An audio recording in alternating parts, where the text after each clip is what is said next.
I've been playing my spooky fishing game because I fucking love video game fishing. I don't like real fishing. I've tried it. I'm just not good at it. But video game fishing, I'm fucking all about. Yeah, when we play Stardew, you get to like level 10 fishing by the end of spring. That's my goal because it's a good way to make money and I'm really good at the mini game. I Does Skyrim have fishing? We must have talked in the podcast about my relationship with Skyrim. We don't need to get into that. But does it have a fishing thing? I never fished in Skyrim, so maybe? Have I told you about my brilliant idea for a YouTube channel related to video game fishing? No. So this is my genius idea, and if somebody has a dad who fishes, please take this and credit the Fandom Apprentice with the idea because I want to see it happen. So it's like a video game, playthrough review channel, and it's a gamer young person and a dad who fishes, and the dad plays the fishing mechanics in various games and reviews them based on how fun and engaging the fishing part of the game is. I would watch the shit out of that. That actually sounds really fun. It would be so cute, but I don't know anything about fishing. I don't care to learn about fishing. I don't know anybody who fishes. So this is not a dream that I can make come true, but I think that it would be delightful. My uncle fishes, but he is not of the video gaming persuasion. Well, that's why you need another person to be a team. I mean, I'm sure there are gamers who fish out there. I'm not trying to erase their existence, but the the duality between the gamer and the fisher would make it so good. Because it wouldn't be accurate, because you can't capture the essence of fishing. I mean, maybe there's fishing simulators that are really realistic. You could do those too, but there's a world of possibilities. I have been fishing like with my dad and my grandfather and also said uncle. It's never really been my thing. Yeah, I have the patience for it. I'm a very patient person, but I don't Oh, like I'm being out in the not. sun. I don't like getting up super early to go on a boat, and it grosses me out. I don't like the worms, and I feel bad for the fish. Even if you catch and release them, then you've just given this fish a horrible injury in its mouth that it has to go swim around and hope it doesn't get infected and die. I just feel like it's cruel. If you're going to catch the fish, you should eat the fish. I'm not against catching fish to eat them. But to me personally, I just felt bad knowing that I was injuring this poor little fish and then just letting it go. You do have to like throw a good amount of them back based on like size requirements. Yeah, I know there's rules. And I know that my brother who lives in Maine, who did this extensive research internship one summer out on a very remote little island with no access to anything, his main communication with the outside world was the radios that all the lobstermen were using to talk to each other. And so he would just be up on all of the radio chatter between the lobstermen. And the things that I have learned about Maine lobstermen is they love their wives and they love snowmobiling. And they love talking about how they're going to take their wives snowmobiling. And it's usually very wholesome. That honestly sounds great. Yeah. But I'm Oh, to in be full cherished by support. a Maine lobsterman. Oh my god. I want to put that on a t-shirt. I want to cross stitch it. That's beautiful. I'm going to tell my brother you said that. But yeah, no, I'm a very big proponent of getting food from the earth. If you're going to fish sustainably, if you're going to hunt sustainably, go do it. It's just not for me. But video game fishing, I enjoy tremendously because it's so difficult to translate into a video game medium. The game that I just finished playing was Dredge, and there's different mini games for the different types of fish and also horror elements. Mwah, chef's kiss. I love it. Also, it is raining and I have my window open because it's cool and very calming. But if the rain sounds become too much, I can close the window. I can't hear it. There is an extremely loud motorcycle going by and people setting off fireworks. So it's the music of the city. It is what it is. Well, I hope our listeners enjoy our background ASMR as we dive into Return of the King. We dive in with the fish into the ocean. No, there's no bodies of water here. We are in very landlocked area from what I can tell. We will get to the ocean by the end. Ooh, okay.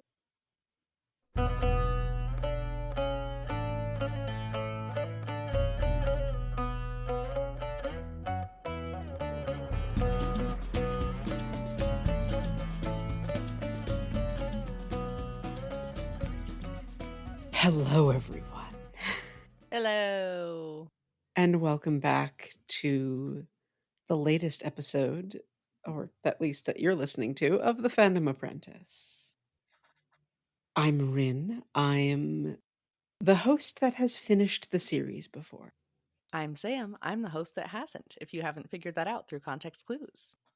We are here because Lord of the Rings was a very big part of my childhood, and it wasn't of Sam's. And so together we are going through the entirety of Lord of the Rings, chapter by chapter, and putting our own little gay interpretations on it. And today we are starting Return of the King, Let's go. I waited so long for this. I was very excited. which is very, very fun. And it really hits the ground running. Mm-hmm. Do we have anything else we want to get into before we talk about uh Minas Tirith? I don't think so. These are two very beefy, very long, and substantive chapters. Hopefully, we can get through them all today, but we have a lot of ground to cover. So I say let's just go for it. Let's fucking go. We are once again back in time. Mm-hmm. And we have throughout these chapters sort of like multiple markers that Tolkien puts in to define where we are in time, right? We have like within the first two paragraphs here, this was the second, no, the third night since he had looked in the stone. But we're back with Pippin and Gandalf. Mhm, and Pippin specifically, his conception of time right now is very fuzzy because he's just been going, it seems like nonstop with Gandalf and Shadowfax towards Minas Tirith for a couple of straight days. So he's trying to figure out what year it is, what's happening, what's going on. It's sort of implied that they stop at Edoras on that first night, and Pippin Mhm. sleeps in the corner. But Pippin, yeah, like you said, time is not real to him because he's just basically out cold for almost 3 days while they run. And I was interpreting this in sort of 2 ways. One is it's the residual fallout, like physical energy fallout of him looking in the Palantir, Mhm. and he's just so drained. Or B, that Shadowfax runs in sort of a parallel realm at like warp speed, and Ooh. Pippin just has to sleep to basically survive that experience. That's really interesting. I hadn't really thought about either of those things. I just thought, sure, he's a tired hobbit and this is an exhausting journey and it's catching up with him because this isn't his usual lifestyle. But both of those are much more exciting possibilities. And I'm inclined to the Shadowfax warp speed theory, if only because, especially in these two chapters, Gandalf is such a horse girl. And we'll get into this more later, but it would track that Shadowfax has special super speed magical dimension powers because that seems to be in alignment with him being the bestest boy ever. Also, speaking of Shadowfax as the bestest boy ever, at one point, Shadowfax stops and like neighs at 3 other horses that are going by. Oh, And I I missed sort of that. I sort of saw this as like Shadowfax is like giving a blessing to these other horses. Yeah, because he's like the king of all the horses. I mean, specifically in Rohan, he's seems to be, the lord of the horses, because there was the whole thing with the other horses running away and finding Shadowfax. But I also am going to choose to believe that he just kind of has special powers with all horses, because it seems like he truly is the best one. But it's right when Gandalf is pointing out that the beacons of Gondor are lit, Mm-hmm. which are giant beacon fires calling for help. And Pippin freaks out. He goes, "Are there dragons here? Why are the mountains on fire?" And Gandalf is like, "Shh, shh, my sweet, go back to sleep." Yeah. Well, he also tries to lecture Pippin on Gondor's history and customs, because apparently the signal fires are a very ancient technology, because for a while they were using whatever the plural of Palantir is to communicate. But with those out of commission, then they have to use the signal fires, which are a whole big thing. But then he goes into history lecture time, and it is just not the right time. He's not reading the room. Pippin can't process any of it, and then he just goes back to sleep.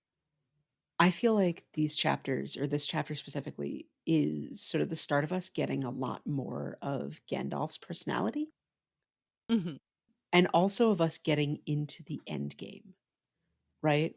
We have lots of magic and majesty and epic feelings that we've been building to, but we're here now in this fantasy world, right? The descriptions that we get this time around are very heavily fantasy.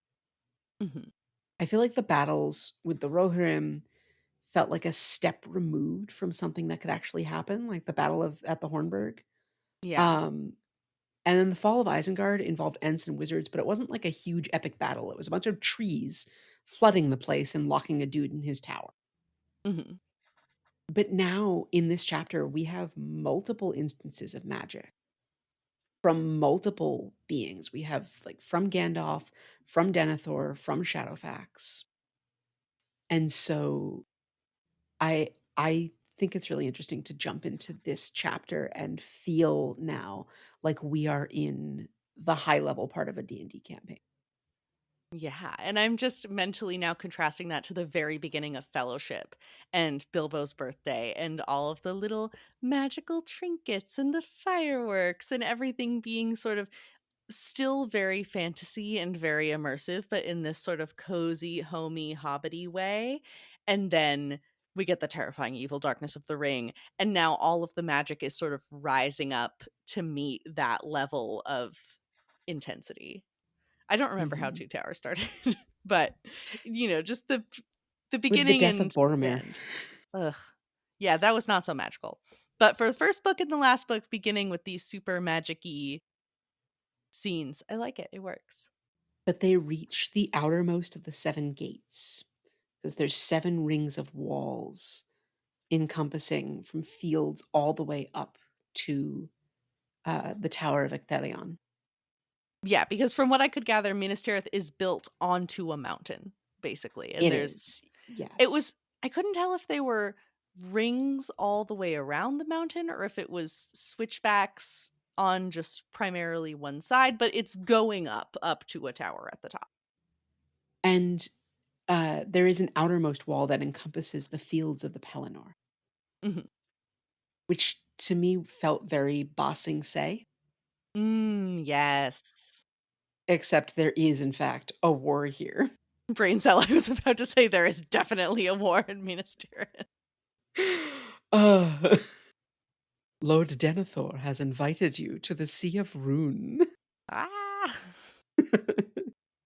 But as they reach the first of the seven gates, we have another Hobbit gender moment. Yes, can I read the quote? By all means. So, Gandalf is going up to the guards at the gate. He's talking to them. He's explaining what hobbits are, because the guards are going, "Who the fuck is this? What did you bring with you?" And Gandalf is vouching for him and saying that Pippin is, quote, "a very valiant man," unquote. Pippin is incensed. "Man," cried Pippin, now more thoroughly roused, because he's still kind of half asleep. "Man, indeed not. I am a hobbit, and no more valiant than I am a man, save perhaps now and again by necessity. Do not let Gandalf deceive you." Gotta love a hobbit gender. And also gotta love Gandalf saying something nice about Pippin for once. For once in his goddamn life. Yeah. I also really love how much in this chapter Gandalf uses his reputation and, like, tells people he's hot shit, Mhm. basically being like, "Hey, if it wasn't for me, uh, you would not be seeing help come out of the north, you'd be seeing the enemy. So, anyway, have a lovely afternoon. Don't sleep."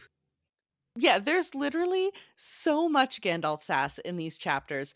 'Cause there's so much happening with even just these first 2 guards, because everyone seems to know that there's a hobbit in a prophecy, and Gandalf is clarifying that Pippin is a hobbit, but he's not that hobbit, and Pippin tries to speak for himself, but he fails to read the room and just drops that Boromir is dead, which Gandalf is not happy about because he says, "Listen, you should wait and tell the guy's dad first, don't just tell these random strangers."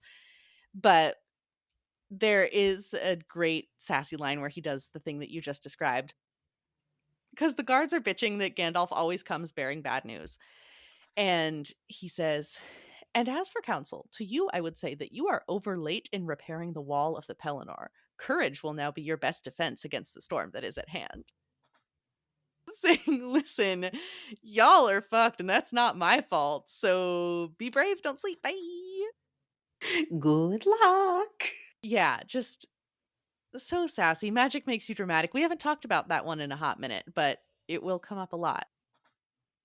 Honestly, it's very intense, these 2 chapters. Yeah. So they get past the guards and ride into this beautiful, stunning scene setting. And Pippin is gasping and crying aloud. He is skagged, if you will. That the city is just so gorgeous. What's the name of the tower again? How do you pronounce it? The Tower of Ecthelion. Okay. So this is a quote I had written down. I have a lot of quotes for these chapters.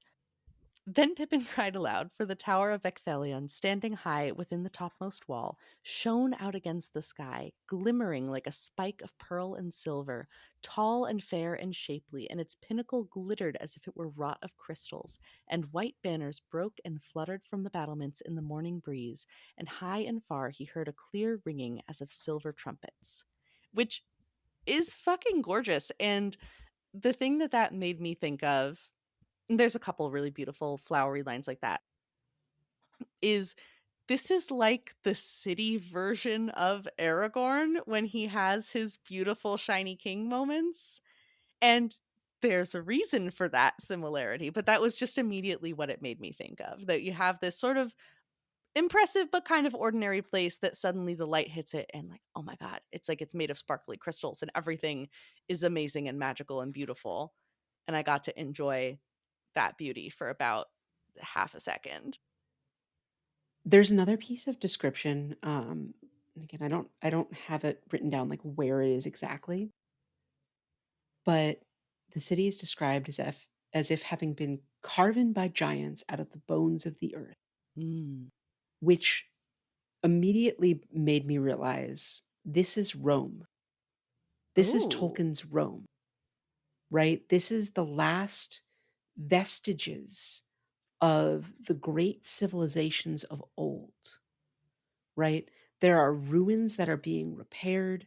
Uh, Specifically, what made me think of that was Roman ruins in England were thought to be the work of giants in the Middle Ages Mm. because they had lost the knowledge of how to create things like that. That's so sad. Oh. And so to look at Minas Tirith and later in the chapter to look at the ruins of Osgiliath, this is a fallen civilization clinging on to the last of that splendor, which then is already clinging on to the fallen splendor of Numenor. Mhm. The other thing that these descriptions were making me think of, I was thinking of 3 locations that I have traveled either physically or virtually.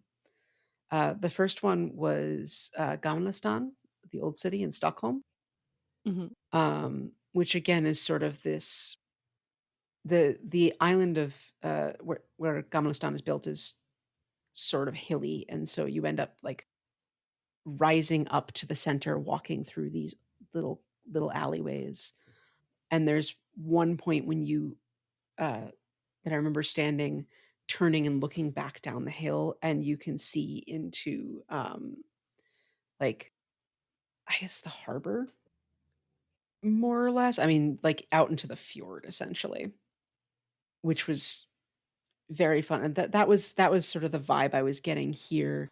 The other physical location I've traveled to that, gives me the vibe of Minas Tirith is Mont Saint Michel in Normandy. I was gonna say that if you didn't say it, because that was one of my one of my few European points of references. I have not been there, but I have learned about this place. Mhm. Yeah, you've got the abbey in Mont Saint Michel sitting on the top of this walled city like the Tower of Ecthelion, which, by the way, that name drives me batshit Yeah. because it is the name of Ecthelion the First, who is named for the elvish lord Ecthelion, who appears in the Silmarillion. And Ecthelion the First is the namesake of Ecthelion the Second, who is the father of Denethor the Second, whom we meet. Mm, So there are three Ecthelions, yeah. and the tower refers to neither of the two that I was initially thinking of. Well, that's stupid. Uh-huh. Um, anyway, Gandalf is heading straight for Denethor, who we just mentioned. Denethor is the steward of Gondor. One of the lines that he says as he's encountering guards is, "I must come to your Lord Denethor while his stewardship lasts." That's not ominous at all. Right. It's a real fun way to make people think you're saying we're all in danger, which he is, Mhm.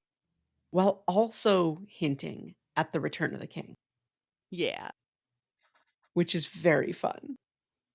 And as they're, going up to see Denethor, and I'm enjoying the point 0.3 seconds of majesty before the narration talks about how Minas Tirith was, in truth, falling year by year into decay. And I remember I sent you the picture of the sad hamster with the big giant eyes. Like, well, too bad. I enjoyed it for a minute. And then there's something about the white tree, 7 stars and 7 stones and 1 white tree, and they see the white tree, but it's fucking dead. And I don't really know the significance of the tree, but I feel very sad that it's dead and crispy. And there's a lot of contrasts like that in this chapter where they'll reference some majestic thing or talk about how great something used to be and then see how shitty it is now and how Minas Tirith is this amazing city, but only less than half of the people who could occupy it actually live here. But yeah, they go up to see Denethor, and Gandalf gives Pippin some advice. His two main. Oh yeah, Sorry, just to go back a little bit. yeah, back. Um, Also, the third place that I was thinking of was Markarth in Skyrim. Oh yeah. Again, for the city falling into disrepair, built on the ashes of an ancient civilization. Also, the white tree is the symbol of Gondor. The first one was planted by Isildur from a Mhm, fruit that was taken from Nimloth of Numenor, which was the white tree grown in the king's court on the island of Numenor. mhm. Do do do do do do So do. priceless cultural artifact that is now just dead, sad, crispy tree. Yeah, there have been that first one that Isildur planted has been long dead, and there were others planted, but this one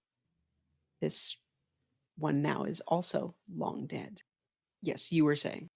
Yeah. So after all of that, meditations on sadness, they roll up to see Denethor. Gandalf gives Pippin some advice, and his two main pieces of advice are to not say any more than you need to, because Denethor will try to take advantage of you. And two, don't talk about Strider, because we don't need this guy to know that somebody is coming to take his job. And then there's more sass, which if I read every quote that I have written down, we'll be here all day. But Yeah, Gandalf basically says, "Listen, it's not smart to remind this guy that the new king is coming." And Pippin doesn't seem to have put the pieces together in his head before this, and he's confused and asking what's up. And then at the end of that exchange, Gandalf says, "If you have walked all these days with closed ears and mind asleep, wake up now." He knocked on the door, which was just another fuck you, I'm Gandalf. And also, capital B prediction, I was right. If there was any doubt that Aragorn is the king, we That have is that returning. explicitly confirmed. So, yay me. I Yes, get a gold star. you do. Yay. Um, Also, Gandalf is like, it might have been better if you were educated years ago on like the history of Gondor, because he's like, I don't have time to teach you what you need to know right now. Mhm. And I get that, the best time to learn about this was 4 years ago. But Gandalf, why are you relying on the Shire's education system? They're an isolationist bunch of gay farming communes. Who you actively recruited to participate in this however many years ago when you roped Bilbo into it. So maybe don't blame them for not knowing. So I have to wonder whether Pippin was just a bad student, or whether Gondorian history is just not taught, or whether it is taught, but like it's a niche subject at some people's ancient Rome, Mhm. to go back to the Rome metaphor. But Yeah. um but yeah, I don't we don't have a way of knowing whether or not like this is something that Pippin might have possibly had a chance of knowing before now. Yeah. And also now I'm spinning out into what is the education system like in the Shire? Do they have public schools? Is everything private tutors? Are there class differences in what people learn? Because we know that Sam learned to read from Bilbo. So he wasn't going to school and learning to read and write. So it seems like Gondorian history might have been a bit of a niche subject for the Shire, but who's to say? But anyway, we enter and meet Denethor, steward of Gondor. In his creepy, dark throne room. I, on the one hand, yes. On the other hand, he is a man grieving his son. Hmm. Okay, fair. Maybe it's not always creepy and dark. But the vibes are very Yes. ominous. And Denethor shows them the broken horn, and they're all on the same page that Boromir is dead. Denethor mentions that like the horn is a family heirloom dating back to when his forefathers were hunting the wild kine of Ara. And I had to go and look up what that was. And kine is a archaic term for cattle. Oh. Specifically, he's probably referring to some sort of like aurochs. Hmm. But he heard the horn blowing 13 days ago. So Denethor has some sort of weird far-seeing power, and this gets like remarked upon later, Yeah.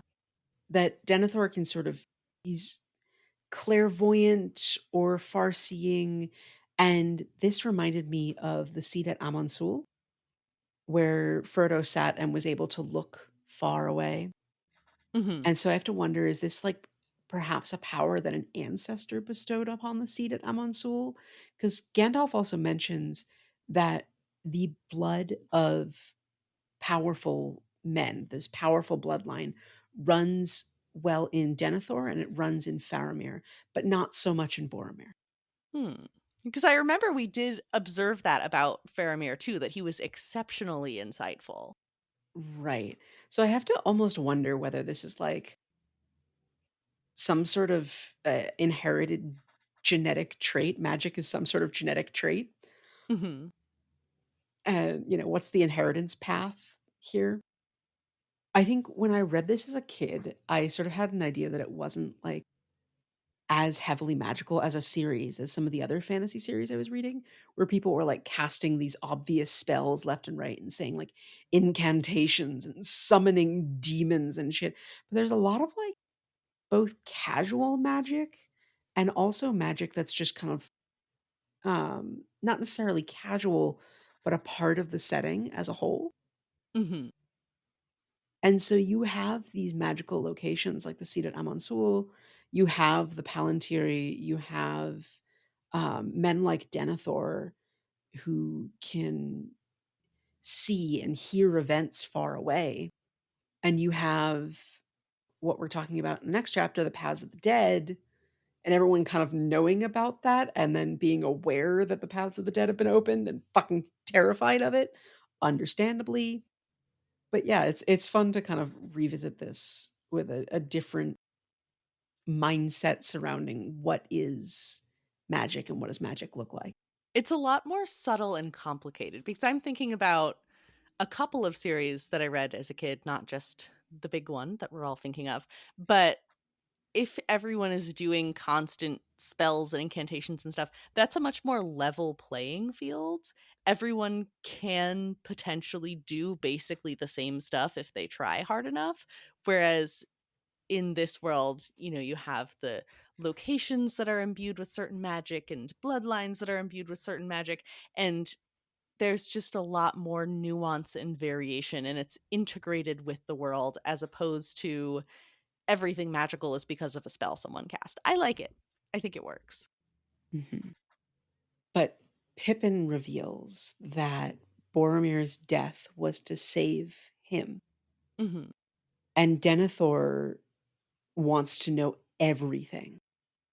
And Pippin, in a kind of classic Pippin impulsive moment, ends up swearing fealty to Denethor as a way of repaying that life debt that he holds to Boromir.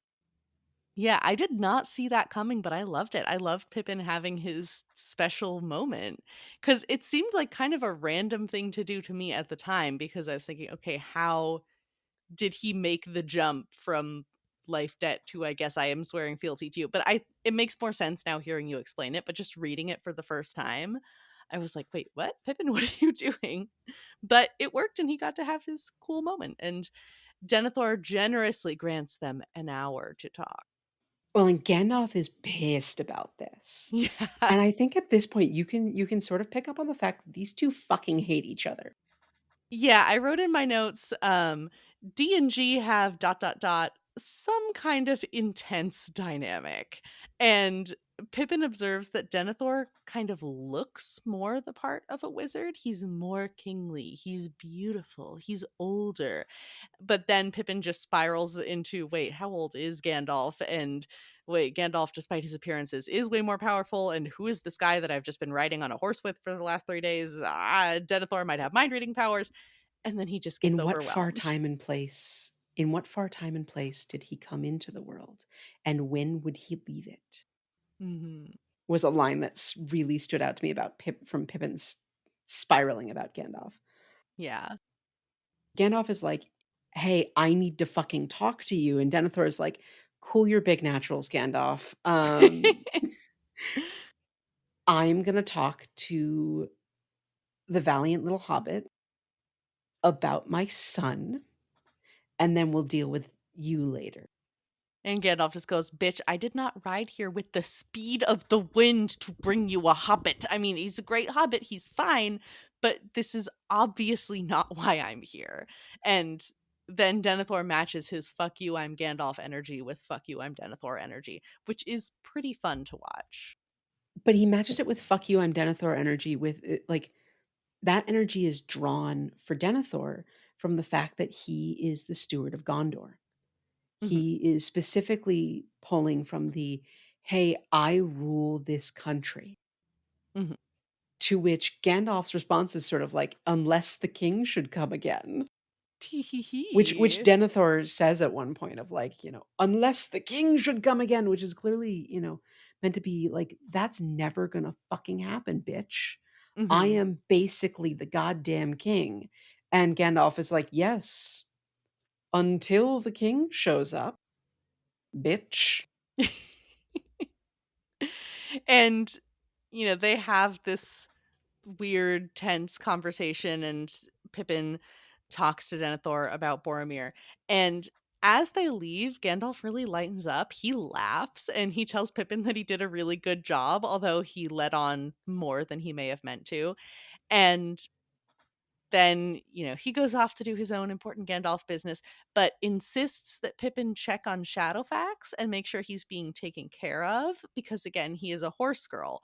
And we will return to talking about Shadowfax so much, in so much detail, that it's just simply delightful. There's no reason to have this much information on this fucking horse, but obviously Tolkien loved Shadowfax, so we must also love Shadowfax. My one piece about Gandalf going off is, I know he's going off to do his own thing, but I wrote in my notes that he was going to the staff meeting. He kind of is. Oh, wait, fuck you, because he has a staff. And also, what does Gandalf's name mean? Wait, what does it mean? In the catalog of dwarves Old Norse piece of poetry that it's pulled from, it means staff elf. Oh my god. I thought I was very funny saying this in my notes, and I You just are had to very read it for funny. everyone. Yes, thank you. It's because Gandalf is Odin. Anyway, Mhm. Anyway, Pippin sets out on his own. It's like 9 a.m., and he's very concerned about breakfast. And he has a lot of questions. Do people even eat breakfast here? Is it already over? Where do they eat it? What do they eat? What is happening with breakfast? And then he meets a young man named Baragond? Question mark. Who's yes, Baragond, mhm. who I have to wonder, like, how old is Baragond? I mean, he's a father of a young son. So he's not like super young, but I don't know. How old's his kid? Like 8, 10? 10, He's 10. probably in like his 30s. Youngish guy. But he's just giving nice young man energy. Maybe he's not that young. But if I met him, I'd be like, "Oh, that's a nice young man. I like Baragon." But he's been sent to do Pippin's employee onboarding, which is very fun. That is what he's doing. Oh my Yeah, god. because he has to teach Pippin the lesser passwords, and because Pippin, this swearing fealty to Gondor, that was not symbolic. He is now No. very literally an employee. He is in Denethor's service. And so he needs someone to teach him how to do this new job that he just got. Mhm. So he's very sweet and will probably tragically die later, but Pippin's first question is about breakfast because Baragon Of goes, "What course. would you like to know? I'm here. Ask me whatever you want." And he's so polite and he says, "Well, if it's not too much trouble, I was just kind of wondering. I didn't see any inns on the way here. What do you eat for breakfast?" And then his second question is about Shadowfax. And they do go and see to Shadowfax as requested. During this conversation with Baragond, we get a comment, and we have one from the guards at the gate to the Pelennor Fields as well, about Pippin's strange accent. Mhm. And I want to know how different it is, because they're both speaking Westron, which a few episodes ago I said that Faramir spoke Sindarin and the Men of Gondor spoke Sindarin. Faramir does speak Sindarin, and there is a line in that chapter about how Faramir is speaking Sindarin with his men. But the common language of Gondor is Westron. That's my bad. Mhm. But I do want to know, like, how different these accents are. Is this an Australian English divide? Is this a Does Pippin sound like he just came up from somewhere in the bayou? Does Baragon have a Boston accent? Oh Like, my god. I Baragon's just a know we townie. did I know we did or I did sort of vaguely New York accents for the orcs last time. Mhm. So New York is Mordor. Um, I'm sorry to our New York listeners. And now I also am enjoying this diversity of accents because I have the disease that we all have, I think, which is just anywhere that's a fantasy world, everyone has vaguely British accents. And these characters were written by a British man, so obviously that tracks. But I like imagining the greater varieties. And that also just reminds me of when I worked in a call center, I would get a lot of comments about my accent, more than I expected. But that was also interesting because I definitely picked up a lot from my coworkers in the town that I was working, and when I was with them and talking on the phone, I had a much more specific regional inflection to that place than I do now. But to me, I was just thinking, "Okay, this is the way I talk." People say, "Oh, your accent is so interesting. Where are you from?" And I'd say the place, like, it's nowhere exotic, but it was interesting to be the person with the accent to someone from across the country. I have a habit when I have to talk to customer service people of letting a little bit of a Southern accent drift into my voice, which is hilarious because I've been a New Englander almost my entire life. Mhm. I was born south of the Mason-Dixon line, barely, and I did not learn to speak there, so I'm not entirely sure why it shows up in my voice, but it does sometimes. It's just your persona. Which is yeah, which is also funny because neither of my parents are Southerners, and, in fact, I can tell that my mother's on the phone with my uncle, with her brother, because her voice gets more Boston. Mhm. Like, she starts dropping her R's, and I'm like, "Ah." When Pippin's with Baragond, they end up going and looking out at the ruins of the city of Osgiliath, which used to be the capital of Gondor and then was overrun by the Black Riders, which Mhm. spans the River Anduin, which just again reminds us that this world is a post-apocalyptic one. Yeah. This is the interwar period, and all of these descriptions that we're getting of the lost or not the lost glory, but the glory around them of Gondor are almost tinged with that sense of loss. Mhm. And I don't know why it made me think of this quote specifically, but I want to read you a little something here, which is so gorgeous was the spectacle on the May morning of 1910, when 9 kings rode in the funeral of Edward VII of England, that the crowd, waiting in hushed and black clad awe, could not keep back gasps of admiration. In scarlet and blue and green and purple, 3 by 3 the sovereigns rode through the palace gates, with plumed helmets, gold braid, crimson sashes, and jeweled orders flashing in the sun. After them came 5 heirs apparent, 40 more imperial or royal highnesses, 7 queens, 4 dowager and 3 regnant, and a scattering of special ambassadors from uncrowned countries. Together, they represented 70 nations in the greatest assemblage of royalty and rank ever gathered in one place, and, of its kind, the last. The muffled tongue of Big Ben told 9 by the clock as the cortege left the palace, but on history's clock it was sunset, and the sun of the old world was setting in a dying blaze of splendor never to be seen again. Ooh. That is from the very opening of The Guns of August by Barbara Tuchman, which is about the events leading up immediately to the First World War. Mhm. And after the introduction, it focuses specifically on the month of August when the war broke out in 1914. Mhm. It's the entire book is just about the month of August. Damn. But that last line, the sun of the old world was setting in a dying blaze of splendor, never to be seen again. That's the vibe that I'm getting here. Yeah. We talked about this a little bit when we talked to Galadriel in Mhm. Fellowship, That's what I was about to bring up, yeah. right? That the time of the elves is over, right? Even if Sauron is defeated, the world is never going to be the same. This is an interwar period, to think about what might be applicable to our author, Mhm. except instead of a 20-year interwar period, it's a 3,000-year interwar period. Potato, potato.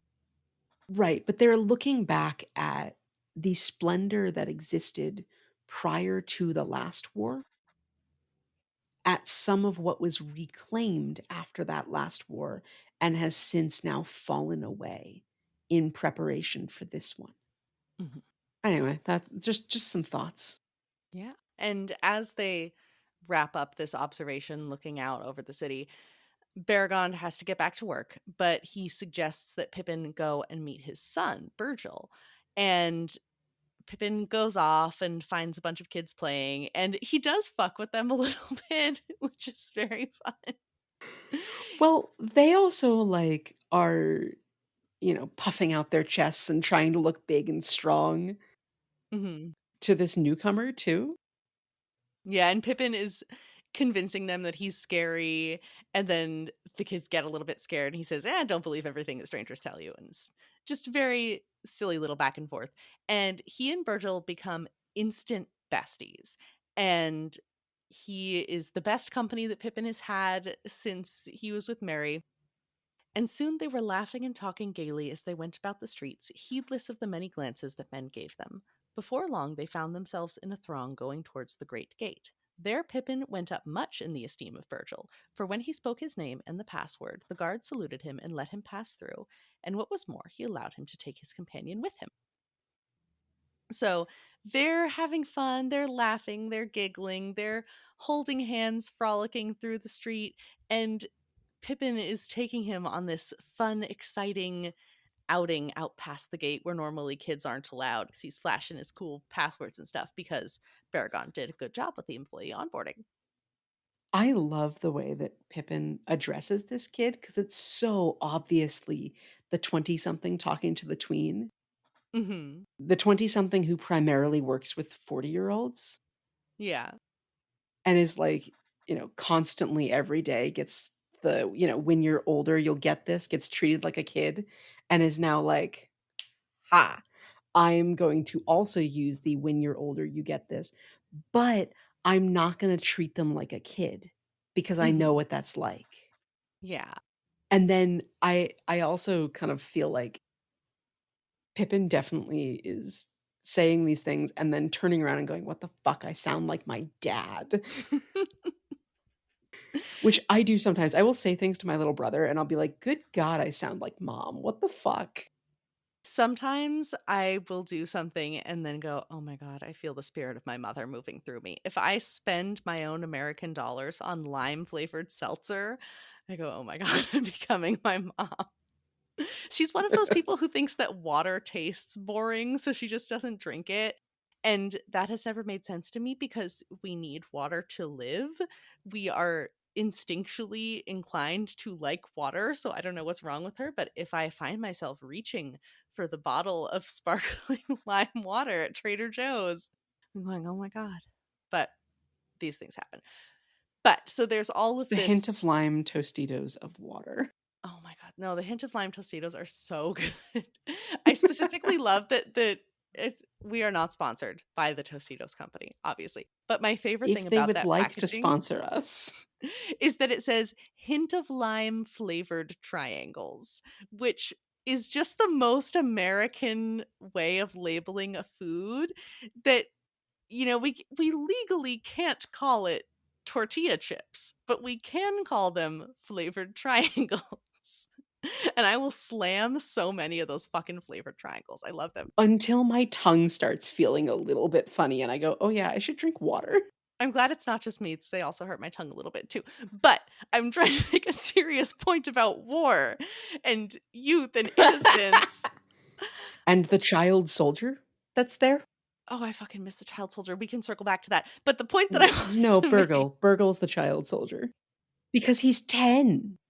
yes, but I wanted to say the thing that I was going to Okay, say. I'm sorry.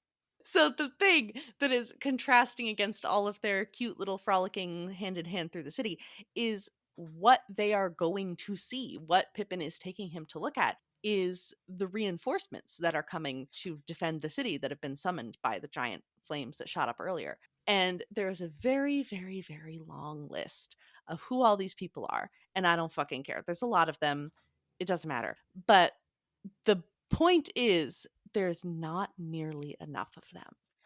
And they're being faced with, and I'm not sure how much Pippin understands this. It wasn't super clear from the narration, or if this was just other omniscient narrator talking, but the people who are showing up, we know that it's not enough to defend the city. There's like 3,000 of them altogether.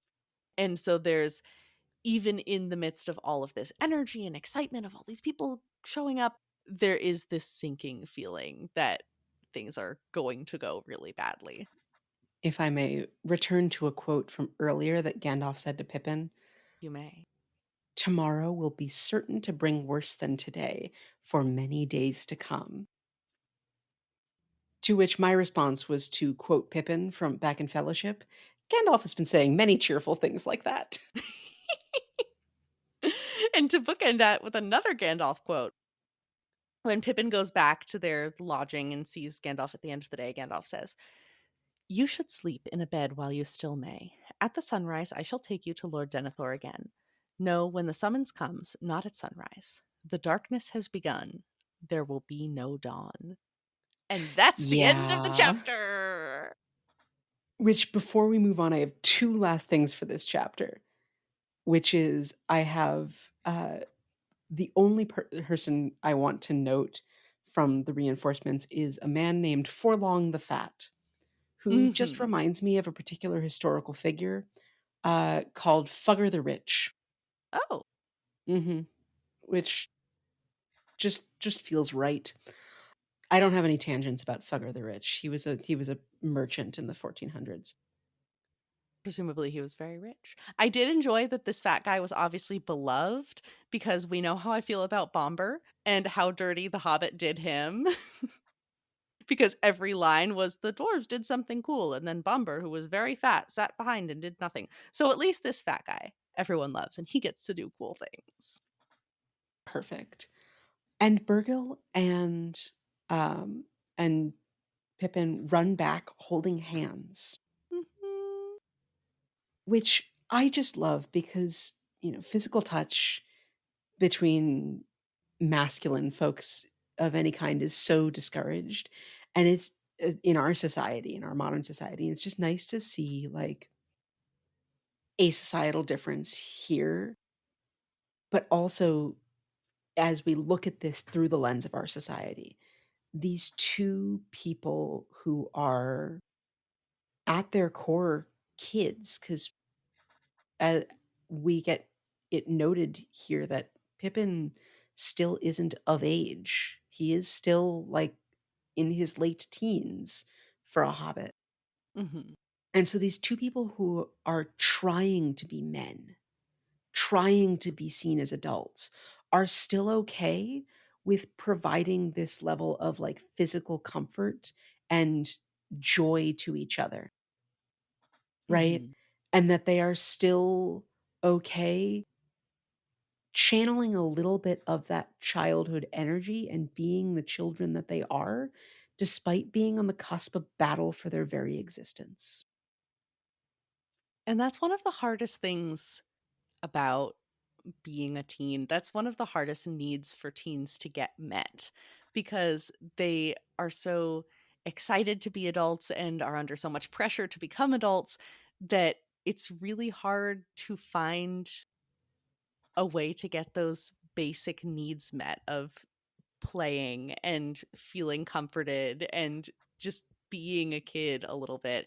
That's that's really hard. And even more so if you are about to face an attack on your city and potentially see all of your loved ones die, and you've been separated from your home on this super dangerous quest, and they're in this really tough moment, but they're having this lovely connection with each other. And if this kid fucking dies, or if his dad dies, I will be so mad. They probably will die, and I will be very angry about it, but I will still hold out a glimmer of hope that they'll be okay. The horrors of If I see war. this dad, like, weeping, holding his dying son or something, I'm gonna have to put the book down. And that will be the end of our podcast. Ugh. Anyway, do we have anything else for chapter 1? No, I would very much love to move on to the passing of the Grey Company. Chapter 2, the passing of the Grey Company. Is that your And impression of the audiobook narrator, or is that just a you thing? that's just a me thing. The Like audiobook it. I was listening to was the Andy Serkis narrated one.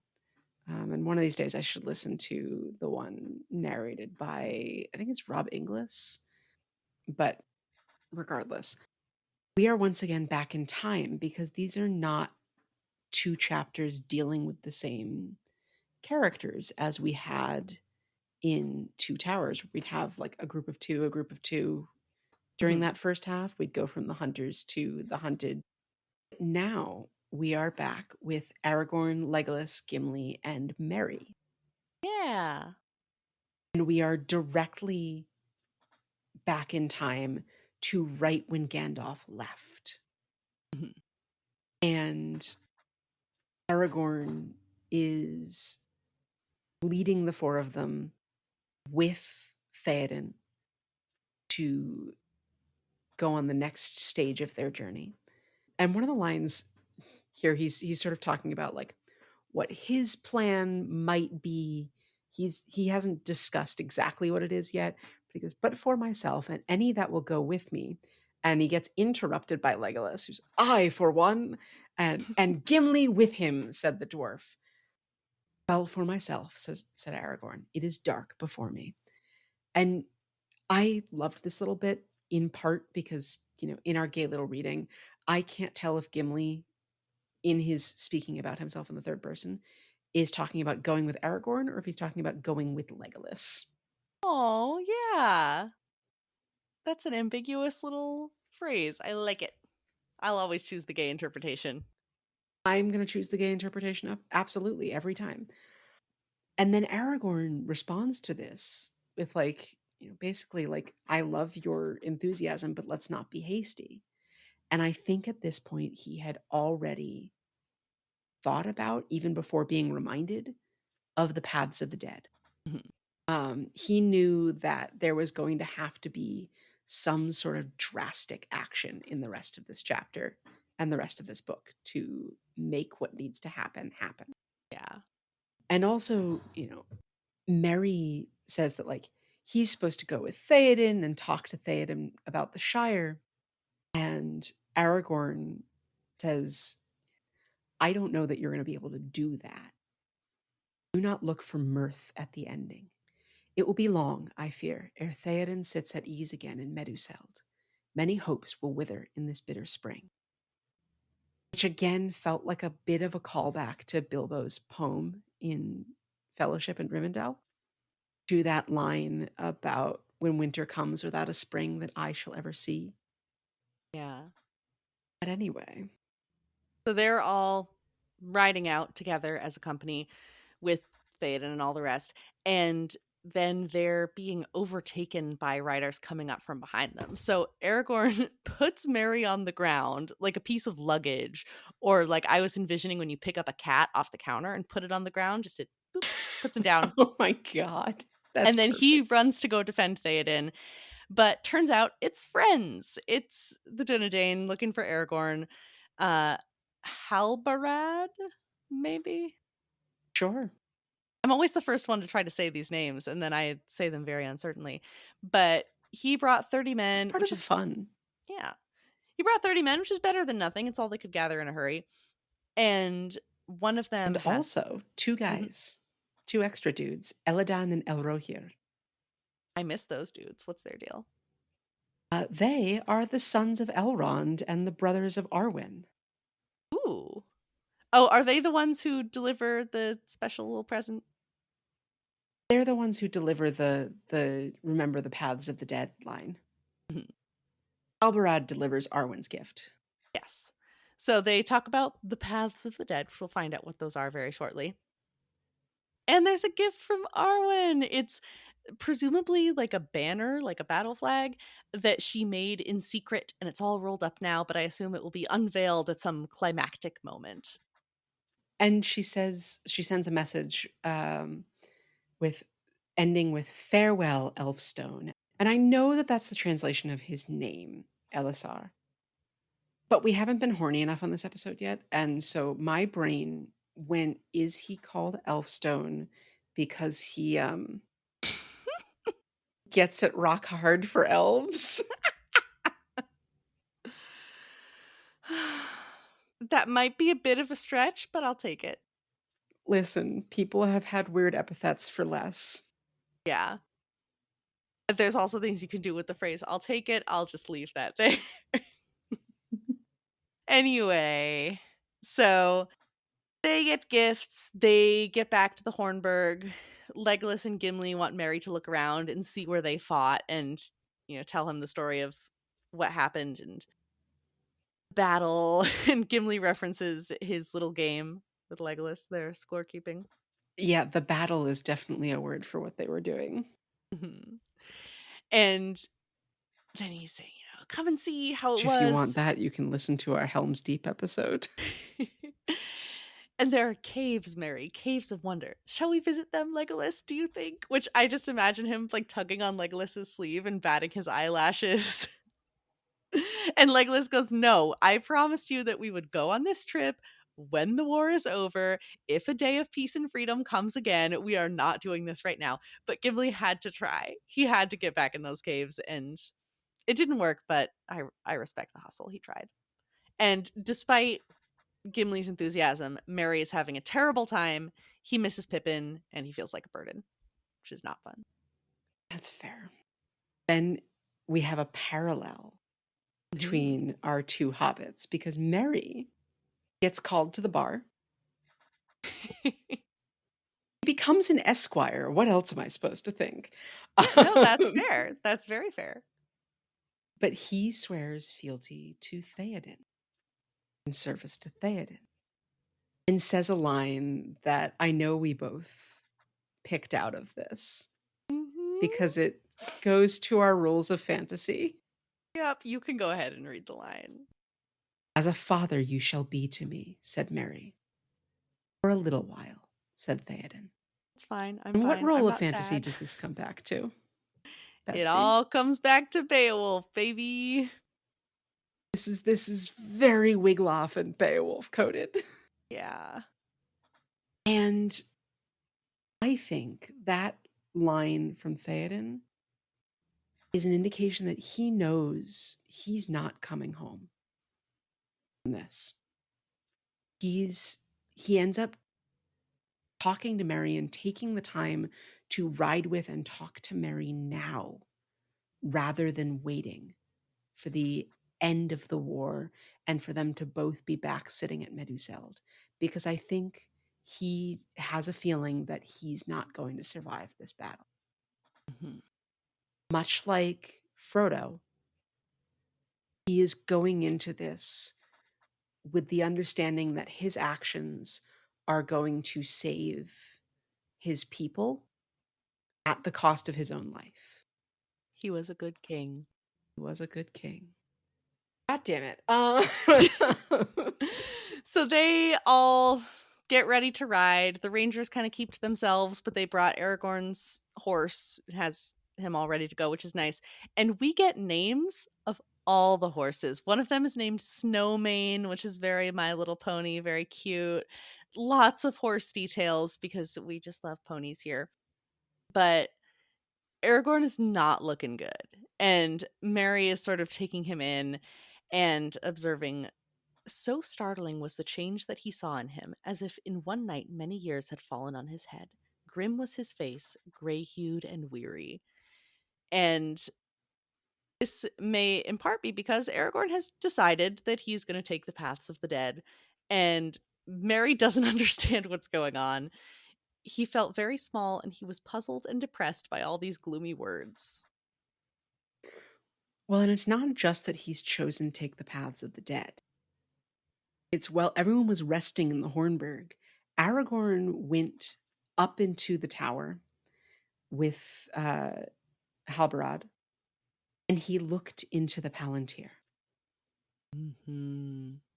And when he tells Legolas and Gimli about this, Legolas and Gimli are shocked and angry and concerned.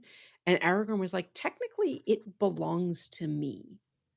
Like, this is a power that I have, but just barely. But I saw that if we don't get to Gondor in 10 days, it's gonna fall. Yeah. And Gimli's like, there's literally no way we can do that. And Aragorn goes, well, and here is why I look like this. Yeah. um, and he tells them the prophecy of Malbeth the seer about the paths of the dead. And we get a little history dump about the men of Dunharrow and the kingdom of the mountains who swore fealty to Isildur and swore that they'd fight for him. And then in the battle against Sauron, they refused. And so Isildur cursed them to never be at rest until they fulfilled their oath. And here is an interesting juxtaposition to the living dead that we see in Fellowship. Because these were men who fought against the men of Carndum and the Witch King of Angmar and against the forces of Morgoth or Melkor, the forces of evil, and who ultimately now in death are themselves a sort of evil, a Mm. something that should not exist, that should not be here. And now we have men who refused to fight against the forces of evil, who are now trapped in undeath until they serve the forces of good. Yeah, that's a really good contrast. I like it. And Gimli uses this very serious moment for a real zinger, where he says, I hope that the forgotten people will not have forgotten how to fight, for otherwise I see not why we should trouble with them. Yeah, I think they remember how to fight. I think that's kind of the point of the curse. You're good there, buddy. So they decide that Gimli and Legolas and Aragorn and the Grey Company are going to head to Dunharrow to take the paths of the dead by the fastest possible path. Meanwhile, Merry's going with Theoden also to Dunharrow, but through the mountains, so slower. But so they reach Dunharrow the next day and they find Eowyn. So why is she there? Because she's not in Meduseld. They refer to her as being in her exile. Why is she in this place? When the king left Edoras, he left her in charge, but instructed them, all of those who were not going to fight were going to Dunharrow because it's a more fortified location.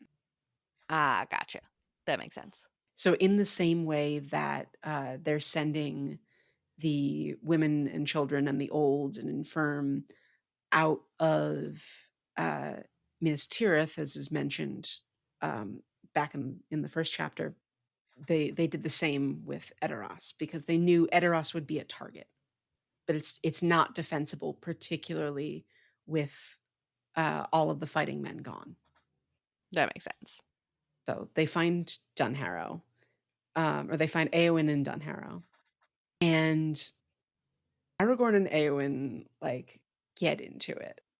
Yeah, she is kind of she's got complexity in this chapter, and this is what I was hoping for her, and hopefully there'll be more. But she's kind of given Aragorn a look, and at first I was thinking, okay, is she just kind of making eyes at him again? If she is, I can't blame her. But they have a little bit of banter, and he says what his plan is, and she says, well, there's no road that goes that way, so I don't know what you're planning to do, with a tone that like she understands that he's implying he's going to take the paths of the dead, but she doesn't like it. And he just gently reminds her how much older he is than her. which was both a sort of conversational, rhetorical takedown and it's slightly toning down the flirty energy. He says, "Nay, lady," said he, "I am not astray, for I walked in this land ere you were born to grace it." Like, yeah. It's like, listen, I'm so fucking old. Don't start with me. What was the like r/relationship style post I sent you the other day? Which was like, my M88, friend M71's, niece F24, um, and my girlfriend Elf 2400 something. Really. Um yeah, so they have their little tense moment, but then they have two more really intense discussions after that where he's getting ready to leave and she calls to him and insists that she follow him into battle because she's a shield maiden and not a dry nurse, and he keeps telling her to stay home where it's safe, stay in the castle, this isn't your job, this isn't your responsibility. And she answered, "All your words are but to say, you are a woman and your part is in the house. But when the men have died in battle and honor, you have leave to be burned in the house, for the men will need it no more. But I am of the house of Eorl and not a serving woman. I can ride and wield blade, and I do not fear either pain or death." "What do you fear, lady?" he asked. "A cage," she said, "to stay behind bars until use and old age accept them, and all chance of doing great deeds is gone beyond recall or desire." Oh, yes, Aelin! Go get him! And yet you counseled me not to adventure on the road that I had chosen because it is perilous. And she's like, we're talking about the difference between certain death in a place called the Paths of the Fucking Dead, where no one has ever come back from, to a battle you might win. And this is where he hasn't revealed his whole plan and everything that he's seen to her, obviously. Um, the other piece that I had to give Aragorn the point for was when he reminds her that she's in charge. You know, did you not accept the charge to govern the people until their lord's return? If you had not been chosen, then some marshal or captain would have been set in the same place, and he could not ride away from his charge were he weary of it or no. And then he sort of undermines it when he ends up talking to her later when she asks to come along with him again. And he's like, I would have to ask Theoden or Aomer's permission before I let you do that. It's like, God damn it, dude. Yeah, it's stupid. And he's trying to tell her, like, this isn't your responsibility, and in addition to all the leadership stuff, like, I am a big, brave hero boy and I have to do this alone.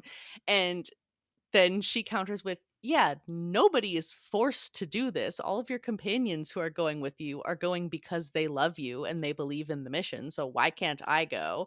And then there's also some charged because they love you energy. I'm like, okay, that's I Yeah. I see the straight reading there, and the straight reading is stupid and baseless. Like, I get what's trying to be implied that, like, and also because I love you, I want to follow you into battle. But no, you've interacted twice in your life, and there's a lot complicated dynamics going on here. That's not even on my radar as a legitimate part of their dynamic. But I can put the straight goggles on and see it. But she keeps asking. She's determined until the very moment that he rides off to go to the paths of the dead. And I respect that and I love that for her. And although he did have a point with the whole leadership and this is your responsibility thing, he did lose a lot of points with me because he kept coming back to, "You're a lady, you should stay home." And she goes, "So you're saying that it's just because I'm a lady?" Not just in that quote that I read. There's a couple of times where she's just like, "It's because I'm a woman, isn't it?" And yeah, it kind of is. So he's nobody's perfect, but I know Eowyn's going to show up again later, and I'm excited to see what that is. Yes. But then they head off for the Paths of the Dead. And they eventually reach a cave entrance, which the horses are not thrilled about. Mm-mm.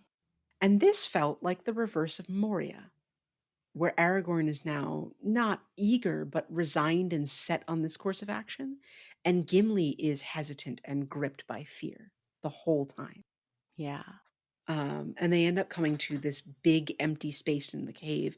And it describes on multiple occasions like how scared Gimli is and the fear that's just constantly building within him. Mhm. And he's at the back of the group. And he comes out and he sees Aragorn basically praying before the skeleton of a warrior in a gilded hauberk with a jeweled belt and golden helm before some door that the guy couldn't open. And Aragorn's like, this is an interesting door with all sorts of secrets behind it. We're not going to worry about that. Onward! Yeah. Keep your hoards and your secrets hidden in the accursed years. Speed only, we ask. Let us pass, and then come. I summon you to the stone of Erech. And so, in some ways, I guess this is him showing that like he's not concerned with any treasure. He's not there to grave rob. He's there to make them fulfill their oath. Mhm. And the torches all blow out because, of course, they do. For maximum drama. And Gimli, it says like Gimli's losing time almost in his fear. He's not sure whether it's been a day or a week. And then finally, when they come out of another gateway on the other side of the mountains into a rill, which is like a little ravine, he's sort of surprised to see what time it is, that not even a full day has passed, and goes to find his boyfriend, Yeah. who then immediately is like, they're here. Because he, with his magical, mystical, best boy elf eyes, can see the shapes of the dead men following them. Yeah, because they have a fucking army of the dead amassing behind them, and it's really cool. They end up like riding for the Stone of Erech, which is out past the Paths of the Dead, past a bunch of like little villages who are having absolutely none of this bullshit. Yeah. The king of the dead has come upon us. Bells were ringing far below, and all men fled before the face of Aragorn. But the grey company in their haste rode like hunters until their horses were stumbling with weariness. And thus, just ere midnight, and in a darkness as black as the caverns in the mountains, they came at last to the hill of Erech. And this gave me the vibes of bells were ringing in the dale, the men looked up with faces pale, the dragon's ire more fierce than fire laid low their towers and houses frail. Tolkien's got a vibe. um, And listen, that vibe works for him. I love it. Kind of a rumbly more than a buzzy person. Oh my god. You know, there's a time and a place. They all have their applications. Aragorn calls out to the dead following, Oathbreakers, why have ye come? And he tells them that he will hold their oath fulfilled when Sauron is defeated, because he is Elisar, Isildur's heir of Gondor. And with that he bade Halbarad unfurl the great standard which he had brought, and behold, it was black, and if there was any device upon it, it was hidden in the darkness. And I think we can probably infer that there is a device of some sort, though. Yeah. What was on the surcoats of the guards at the White Tower, Sam? Oh, I don't remember. Was it a They were a tree? field of they were a field of black with a white tree and 7 stars. Ooh. So we may be able to infer some of what's on this banner. They sleep rather fitfully, amongst the fucking dead, Mhm. and rise the next morning and ride on even though tired. And as they're riding, they find only abandoned land. And the next day there came no dawn, and the grey company passed on into the darkness of the storm of Mordor and were lost to mortal sight. But the dead followed them. And that's the end of the chapter. And I thought of two things, which was Johnny Cash's The Man Comes Around, and what it was drawn from, which was Revelations chapter 6, verse 8. And well, verses 7 to 8, technically. I heard the voice of the fourth beast say, "Come and see." And I looked, and behold, a pale horse, and his name that sat on him was Death, and hell followed with him. That's the vibe that we're giving going into chapter 3. Yeah. I don't really think I have anything more to add to that. That's hard to follow up, but yeah, Yeah, these I mean, are it's two. hell. It's kind of hard to follow. Yeah. There are these are two very intense, very beefy chapters, but they're a really exciting start to this last book. Yes, I'm very excited to get into the book and get into everything that comes along with this first half. The first half of the book is very much the epic battle that we've been building to, and then we'll get back eventually to Frodo and Sam and their quest and the conclusion of the quest. So, do you have anything else you want to discuss for the beginning of the Return of the King?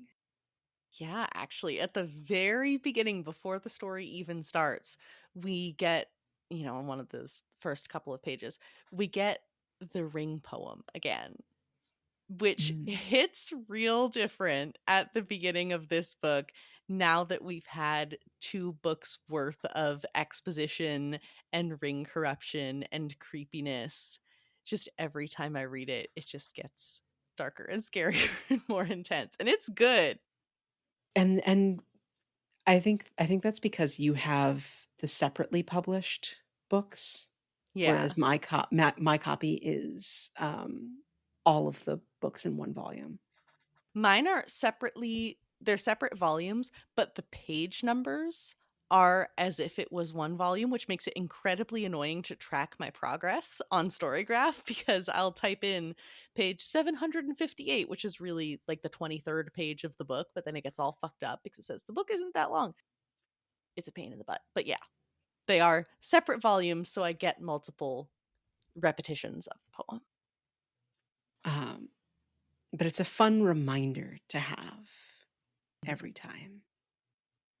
I'm excited to see where this goes. Well, I know where this goes, but I'm excited to revisit where this goes. I think this has actually been the book that I, one, have read the least out of the trilogy, and two, have it's been the longest since I've read this one. Mhm.